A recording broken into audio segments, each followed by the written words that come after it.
Okay, Success Nation, this is your host Michael Nguyen from Asiansuccess Show, where successful entrepreneurs show you how they build their companies and achieve success. I'm so thrilled to introduce you my guest today, Ms. Thanh Nguyen. She's the founder and CEO of Anphabe.com, the largest online network of professionals in Vietnam with 85,000 users. She's also a marketer, and she used to work at Unilever to help them manage 3 regional brands in 5 countries. And in addition to Anphabe, she's an editor and host of the Share to Success TV, a show that about finance and economic channels. And Tan, welcome to the show. Hello, thanks for inviting me. Okay, are you prepared to inspire? Oh, yay! Excellent, thank you so much. So, I've just given our listener just an overview about you, Tan, and so take a minute and tell us about you personally because we want to get to know you, and then give us an overview about your business. Uh, so people call me Thanh the connector. So Oh, if you see my business card, it would say I'm not the CEO or the founder, but the card say I'm the chief opportunity connector. So basically, it's all about my business. We create a website, the first kind of community online platform in Vietnam for professional, where we connect all the professional in Vietnam to the new knowledge, to the valuable contacts, and especially the worthy career opportunities. excellent. So I'm the centers of connecting everything. So you love to connect people, huh? Yeah. And connect knowledge and connect opportunities. Very well, very well. So thank you for that. And at the Asian Success Show, I start the show with the guest favorite success quote. It's the way of Mhm. getting the motivational ball rolling. So Tan, what is your favorite success quote, and how do you apply it to your everyday life? I have a lot of quotes. Among those, can I mention two? Absolutely, go. Sure, go ahead. Okay. The first one is the title of my very, very favorite books. It's its name, Feel the Fear and Do It Anyway. So basically, it's about um, whenever there's something that is doesn't happen the way you expect, you start feeling fear. But the only way to overcome that fear, you feel it, you aware that you are fear, and do it anyway, and the fear just go away by the fact that you are doing the thing. It's not about by the fact that you are success in doing it, but that's the fact. That's the reality. Is when the fear going away, you have the much better chance to be success. So that's counterintuitive. When people fear, they're supposed not doing anything. But for Yes. you, when you fear, you're supposed to do it anyway. Don't paralyze by fear. Feel your fear. Think that fear is nature. Whenever you are out of your comfort zone, you start feeling like your heart beating. That's fear. It is normal. And then just do it, and then the fear go away. It turn into excitement. It turn into, there's a lot of different emotion. Feel it, and then you have a much better chance to get success in whatever you do. Uh, my second quote potentially is very similar to this. I think it's my own quote. I keep saying to myself, um, everything happen for a better reason. So I think it's that two quotes go very in line with each other's. Whenever I feel fear, I tell myself, feel the fear and do it anyway.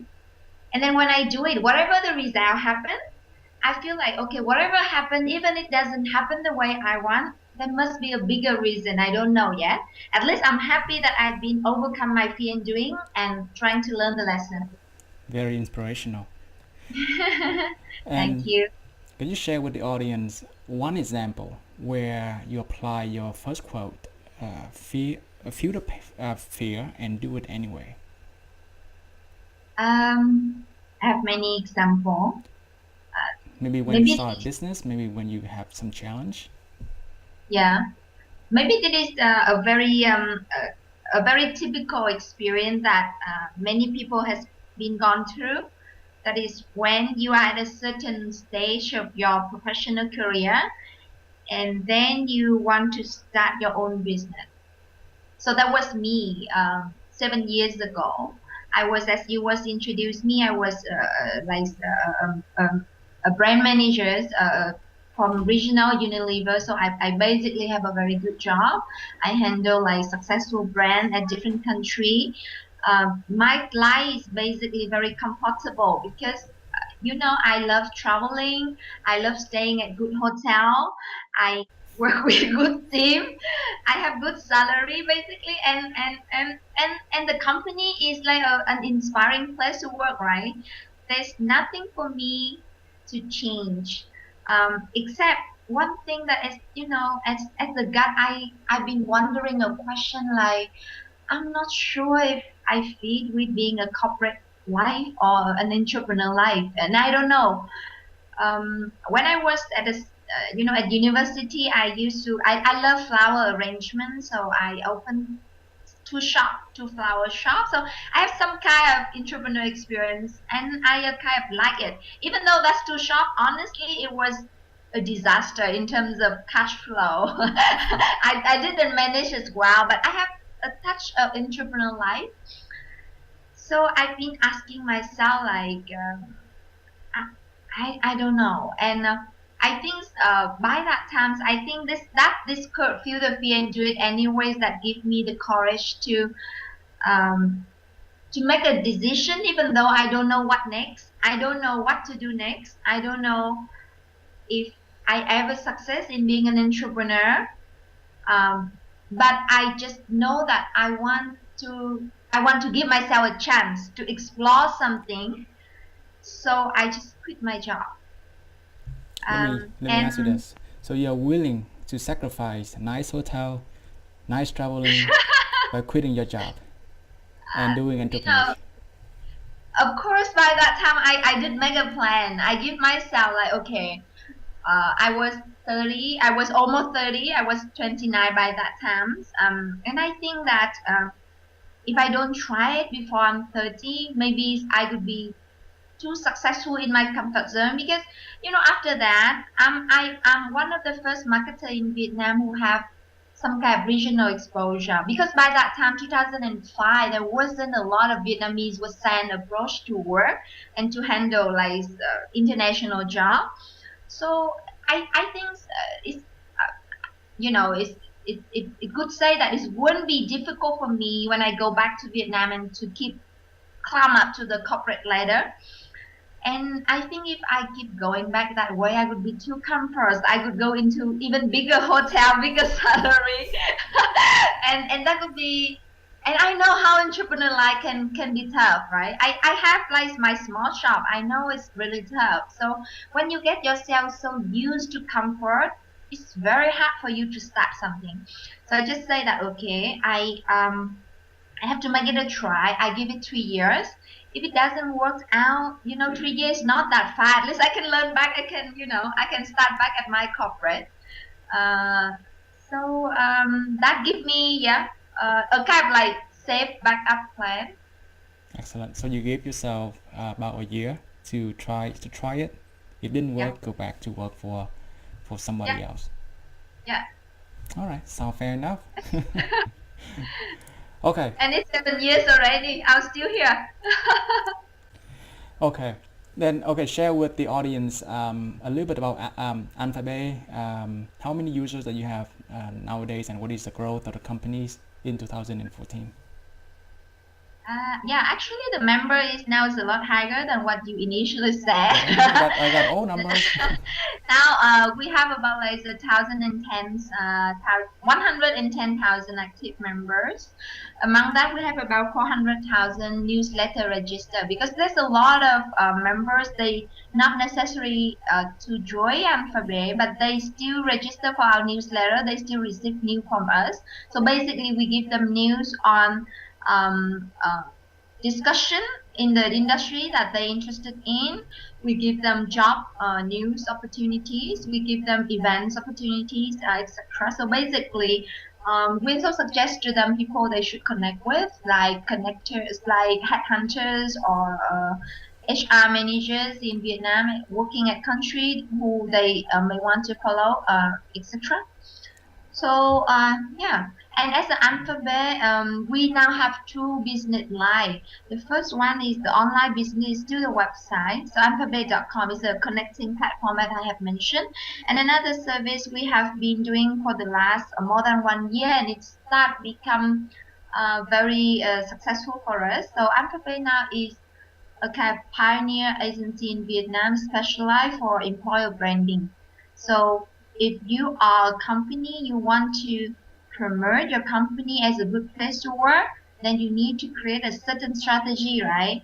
Of what kind of marketing strategy, what kind of HR strategy, internally and externally, and Anphabe is the expert in consulting you for that. Very well, very well.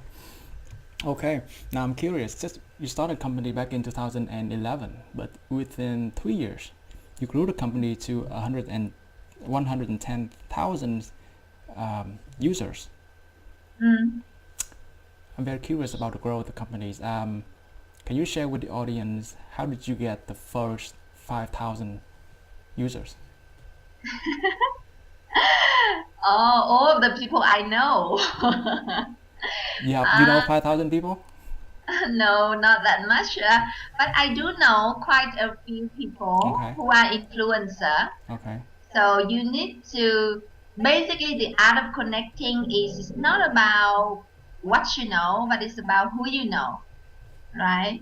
And it's not only about who you know, but it's about who you know knows, Who right? you know now? Yeah. Tell me more So about it. basically, yes. So basically, you need to as a person. I call the networking skill is also a very important success skill. So your network, in a way, your network of contact, of knowledge, of opportunities, in the way tell how much potential your success can be. So I don't need to know everything, but anything that I need to know, as long as I know someone who know that, Right. then I can access to that knowledge. I don't need to know everyone, but as long as someone I know who may reach that person, I can reach to that Right. person. 6 degree of So, separations. so I made So you're saying from 0 to 5,000, you basically relies on your network to spread yes, the words out and to build yes, that networking. yes. And also, it's a kind of ecosystem. For example, initially I know that my network would be a career network, right? So in order for a career network to be valuable, it needs to have a certain people who work in this kind of career area. So I invite a lot of headhunter because headhunter they do have their own network, and where the headhunter is, there could be people who follow them. So that Gotcha. could be one way to build the ecosystem too. And I also invite a lot of inspiring leaders. I also invite a lot of entrepreneur and people who have a certain kind of expert so that people who want to follow them. Excellent. Okay, next phase. From 5,000 to 50,000. Uh, I think from 5,000 to 50 is the difficult part. Right. That is my second year because after people join Anphabe because they know me or in a way they know people they know me, what next? They can only invite more people or more people can only invite Anphabe if Anphabe really add value to them. And add value through a website requires a lot of investment from the web owner. You have to think of what kind of feature you create, what kind of activity you create. And as any startup, you don't have revenue yet. You have to really balance between what you can invest and what you can get. So I divide it into three phases. I think there's three values that Anphabe can add to people. The first is connecting people. The second is connecting knowledge. And the third is connecting opportunities. So for the first phase, connecting people, I start with, pulling in the first group of inspiring people. So they are the first hook for people to follow them. Parallel, I also, in the website, it's a networking platform. So it needs to have at least a certain function for people to search people, find people, suggest people they know, bring the people who may add value to them. So that's my first phase. And the second part is we invest into content. In Vietnam, there's a lot of forum. People have the need to chit chat and ask and answer and discuss and share views, right? It's international, it's everywhere, it's universal. But I have to make Anphabe difference because there's so many forums in Vietnam. So Anphabe is the only place that people can really discuss about whatever they think, their concern, they want to share about work, about business and management. So Quick question. How do you differentiate and make sure that the content on Anphabe forum is really curated to add value to your members? because real people share real story and real issue. Because there's a lot of forum, but usually it is very focused to category. For example, we have real estate forum, we have car forum, we have entertainment forums, we have politics forums. There's some kind of expertise forum like HR forum or finance forum, but I don't think they it just naturally grow. They don't manage it very well. So, and at least I'm just looking at Vietnam market, So Anphabe, starting with my members, they are mostly like, experienced working professional. They do have a real concern to share. And they also have a real view to address to other people concern. And through that, people feel that, okay, they can act. They feel Anphabe discussion is a place where they can ask the thing that they are worried about. They want to learn knowledge, and they would be trusted people to share view back to them. And Anphabe is I don't know, it's because it starts small, it grows naturally like the family. So I find that the tone and mood of Anphabe discussion is very different with everywhere. You go here, you feel like people talk to each other really friendly and supportive. It is not a place for you to show off yourself only. It's about you to adding value to others, to sharing your knowledge, and positively encourage others to be more successful in whatever they do. So we start first with just by ourselves and by our community, and in a way I think that it starts setting the mood and the tone of people. So now it's really it's hard to say, but it's really a trusted, friendly, professional community where you can just share your views or ask whatever. So in phase 2, it seems that it takes much longer time to do all the preparation. Yes. So it's really it took me my first 2 years to reach 50,000 member.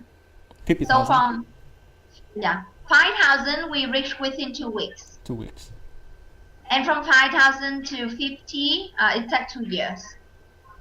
But the third year, it took us from 50 to 110. So it's like 2013 and starting 14 is the time that we grow much faster, because this the community has a certain size, and we also have a certain reputation in Vietnam, so people know us.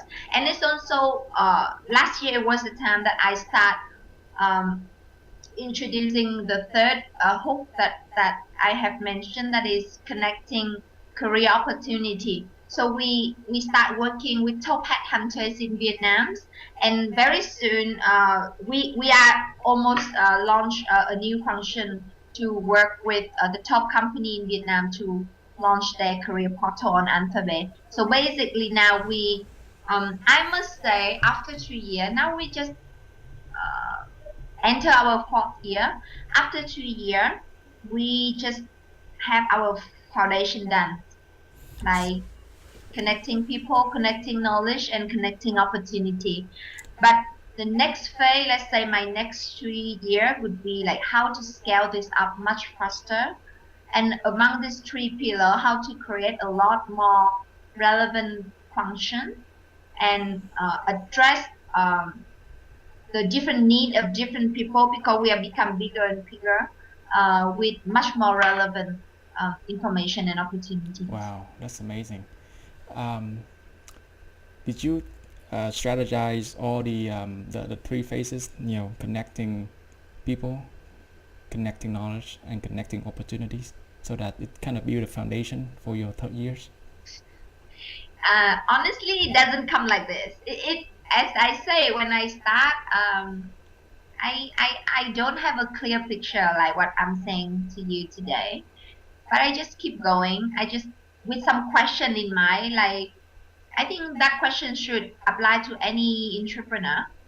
When you want to open your whatever service or product, you have to keep asking yourself a basic question about marketing, like who is your target audience? What do they need? What kind of value you can give, and how you can capture that value back so that you can get money for your business, right? So that is a very basic one. And I have different answer at different times. I test with different things. Something works, something doesn't work. So what I just shared with you, the three pillars, is really take me a while with different experiments. But so far, up till now, I think that would be the three core for me to shape up my next 3 years strategy. Very well. As a professional networkers, can you share with the audience about 3 tips that to help them have a effective networking? Okay. I think there's a lot of tips. Let me think what would be a useful Which one that you use the most and work for you all the time? Never eat alone. Oh, that's it alone. Is there a book for it? That's a very good book on networking. I love that book, and I apply that like all the time. Never eat alone, because especially for lunch, people tend to eat with the same people, every day. And for me, my lunch time is my networking times, because like dinner time is for family, for my case. So I try to eat with different people at different day. And that would be the first tip. The second tip is you are networking any minute, anytime. It's not about when you wear a suit and you go to a networking event. That is networking.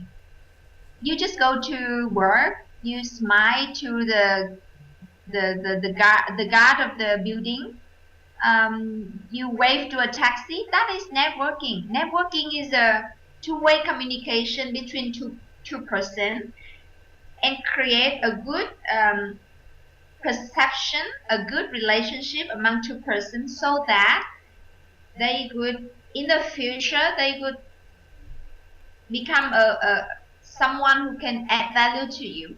So I think that is the second tip. Is like you need to have a perception that you are networking all the time. So you always be prepared. Always be prepared that you are networking all the time. Yeah. And the third one is very important, because without the third one, the second one would be very fake. The third one would be networking should be authentic from internal. You want to add value to person, and naturally, because you want to add value to person, you create a certain network, and when you need later on, they may help you, but you don't give value to people, because they will help you. They have to help you, because you never know how people can help you. But as long as you naturally interest in person, add value to them the way that within your ability, create a certain relationship and expect nothing, you would have the best network for yourself. And I'm sure with that way, whenever you need, there will be help. You just need to ask, and you just need to share to your network. So the third tip you're saying that's always try to add values and give first. Yeah, give first. I have a question. As a woman entrepreneur, what are some of the challenges when you first started? Well, there's hundreds of challenges. Let's focus on how about the funding. You said the first for first year, did the company generate any sort of revenue? Yeah, some. But I think, especially for people starting from corporate, the key challenge would be um, time. Time. Yes. Is that sound ridiculous, right? Because you thought that you become entrepreneur, then you have time. No, because now you have to do everything. When you are a brand manager, for example, for a big company, you have all the other supporting functions. You have everything. Now you have to do everything, and you don't dare to use your own money to rent a lot of people to do for you. So you have to do everything, and you end up like working so early, ending so late, having a lot of things to do. So time is an issue. The second is money. Money because there's a lot of things, and you would take as a given when you work for a big corporate. But when you work for yourself, everything comes from your own pocket, and you start to say, "Wow, I have to pay for the printer, I have to pay for water, and then wow, even the toilet paper I have to pay." How did So you how it's did you a pain. overcome It's a the pain. time and the money issue for your first year then? Um, so first, I think my advice would be you really have to make a certain planning. You cannot start any business without money. You need to have a certain money, right? And you have to have a certain time. So you make a business plan of, okay, how many people you need, what kind of office you need, what kind of facility, investment for marketing, for office, for other things, what kind of revenue you can get for the first year, how much time you need that, etc. And whatever you plan, double the money and double the time. Very true. I've been there, done that as well. Okay, and as an CEO of Anphabe, what have you learned that you haven't learned back in you deliver? As far as in the term of leadership and marketing. I think I've learned the most is my professional skill, because when I've been seeing a lot of people who start their business without having a certain without having a good corporate experience, and the way they think is tend to be they think very small. They don't think big enough, and they don't think long term enough. So what I've learned is everything you need to have a plan, and you have to have the bigger objective for longer term, and then you need to keep investing. So that skill is hard to get without being trained. So working for big corporate, I know we always have 5-year plan, 3-year plan, 1-year plan, and then we always for each plan we always have different scenario. We have and we have a clear objective. We know exactly where we need to invest to and how to measure that investment so that it can impact to the final result. So I think that is a very essential skill that I have learned from Unilever. The second thing is marketing, because as I said, marketing is a very essential mindset rather than just skill. Basically, whatever you do, you just apply a marketing principle of who is your target audience, what they need, what value you add, how you deliver that value, and how you capture that value. So that is very basic marketing. But I've been trained and have been being practiced through different project, different brand, different case, different markets. So it helped me to sharpen my thinking a lot with my business. And the third one is building culture. Team culture is very different. When you work in the big corporate, you see things, you see a lot of things that the big corporate have invested into people culture and working environments. When you have your own business, it's very hard to duplicate that things. But I learned the environment that I have experienced, and I try to create by different way, but the same atmosphere of professionalism, process, and open environment. Because in the small corporate, it's very easy to have like one boss. Everything have to go to you. You don't have enough empowerment. You don't have enough open, and you control everything. So what I'm trying with Anphabe is I'm trying to create a small private company, but very professional and very open, like a big corporate way. What is your vision for the next phase of the company? We have a very simple vision. Uh, so I just want Anphabe is a place that all the professionals who are in Vietnam or want to work in Vietnam, they could be in. Because it is a place they know that this could connect them to the right people, the right knowledge, and the right opportunity. Let's break it down a little bit. Let's be a little bit more detailed to it. Let's say the next phase. What is your goal of in terms of users for the next phase? I would say like now it's 1,110, right? It could be 500,000. That would be great. So 5 times. After years, yeah. And by what is the time? By several years from now, I guess. 3 years. About 2 years. What are some of your foreseeable challenges that you may overcome within the next 3 years to grow your company 5 times? Let me see. Again, as I said, in a way that we have the three pillar, but that three pillar is not only Anphabe is providing now. Some others different platform also starting providing similar things. So we have to work harder. We have to act faster, so that the knowledge that we provide is more relevant. The career opportunity that we provide is more suitable, and the people that we provide is more inspirational, for example. So that could be the challenge, and that could reflect into my marketing strategy, my sales strategy, my HR strategy, everything. Gotcha. Wow, interesting.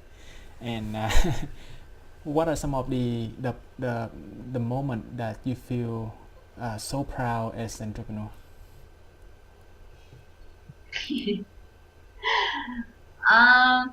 That's the moment that I decide as I have a lot of proudy moments. So let me mention some moments. The moment that I decide to open Anphabe.